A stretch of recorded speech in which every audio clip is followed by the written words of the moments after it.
Dans le cadre d'une étude à paraître en 2018, le Souvenir français de Mondelange-Richemont fait appel à la population pour retrouver des documents concernant les victimes des deux conflits mondiaux. Le Souvenir français de Mondelange-Richemont a vu le jour en 1912. Nous avons trois missions essentielles. Une mission de participation aux cérémonies commémoratives organisées par les municipalités. Une mission pédagogique en finançant des voyages pour les écoles, mais également en organisant des conférences scolaires. Et enfin, une mission d'histoire locale. C'est dans le cadre de cette mission que nous sommes en train de préparer une étude sur les morts pour la patrie de Mondelange et de Richemont de 1870 à nos jours. Alors, pour information, le premier mort mondelangeois était Adam Reinert en 1871. Dans un hôpital militaire à Philippeville à Alger, il est mort de la fièvre typhoïde.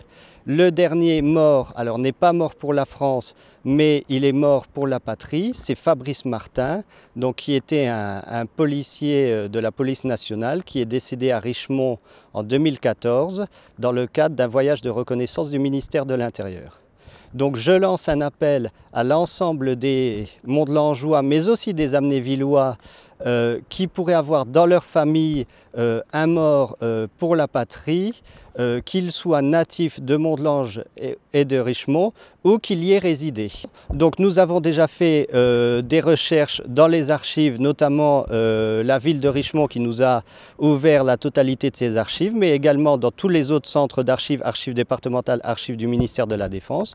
Donc nous recherchons des documents familiaux, ça peut être des photos, des lettres ou tout autre document relatif à la vie de la personne. Notre but n'est pas de faire une simple liste de morts, ça nous l'avons déjà, mais au contraire de ramener la vie en quelque sorte à la personne qui est décédée.